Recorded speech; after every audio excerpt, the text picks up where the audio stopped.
Bismillahirrahmanirrahim. Assalamualaikum warahmatullahi wabarakatuh. Baiklah, pada kesempatan kali ini kami akan menyampaikan hasil praktikum kami yang berjudul fermentasi alkohol.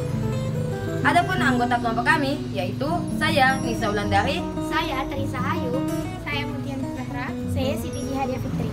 Kami dari kelompok 4. Rumusan masalah pada praktikum ini adalah apakah banyaknya penggunaan ragi mempengaruhi proses fermentasi alkohol.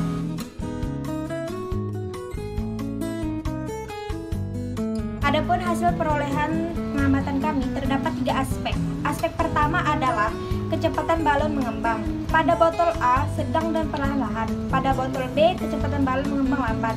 Pada botol C kecepatan balon tidak mengembang sama sekali.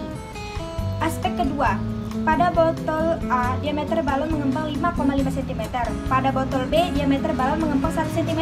Pada botol C diameter balon mengembang 0. Aspek ketiga, pada botol A tinggi buih dalam botol 6 cm. Pada botol B tinggi buih dalam botol 1 cm. Pada botol C tinggi buih dalam botol 0. Pertanyaan pertama, mengapa balon bisa mengembang? Fermentasi alkohol adalah perubahan senyawa glukosa yang ada pada gula menjadi senyawa etanol dan karbon dioksida dengan bantuan ragi. Gula memegang peran penting dalam terjadinya proses fermentasi. Hasil dari fermentasi adalah etanol dan karbon dioksida. Adanya gas karbon dioksida akan mengakibatkan balon mengembang. Ketika ragi bercampur dengan gula, campuran tersebut menghasilkan gas karbon dioksida. Gas yang dihasilkan memenuhi isi botol plastik dan otomatis memenuhi balon karet yang menutupi botol plastik tersebut. Kenapa ragi dapat menyebabkan hal ini? Karena di dalam ragi terdapat mikroorganisme yang hidup. Ketika ragi dicampur dengan gula, setiap butir ragi membentuk partikel gas-gas kecil seperti bubble yang menghasilkan lubang-lubang udara. Oleh karena itu, balon dapat mengembang karena ragi sendiri menghasilkan gas karbon dioksida. Pertanyaan kedua, gas apakah yang terdapat di dalam balon?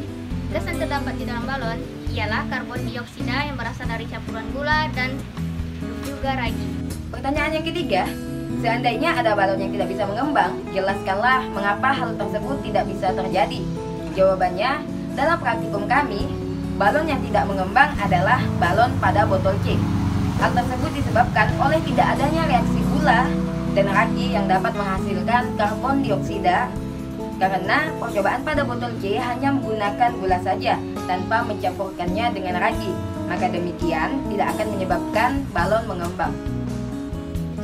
Pertanyaan keempat, apakah balon mengembang secara bersamaan? Jika tidak, mengapa demikian? Tidak mengembang secara bersamaan karena banyaknya penggunaan ragi pada masing-masing botol itu berbeda. Pada botol A, kami menggunakan 2/3 ragi. Pada botol B, 1/3 ragi. Sedangkan pada botol C tidak menggunakan ragi. Jadi, reaksi yang dihasilkan pada tiap botol tentu saja akan berbeda. Jadi, kesimpulan dalam praktikum ini, banyaknya penggunaan ragi dalam proses fermentasi alkohol sangatlah berpengaruh. Ragi berperan penting dalam proses fermentasi karena reaksi antara ragi dan gula dapat menghasilkan karbon dioksida yang membantu pengembangan balon. Mungkin hanya sekian yang dapat kelompok kami sampaikan. Mohon maaf apabila terdapat kesalahan baik dalam penyampaian maupun menjawab pertanyaan yang telah disediakan di LKPD. Akhir kata dari saya, wabillahi taufiq wal hidayah. Wassalamualaikum warahmatullahi wabarakatuh.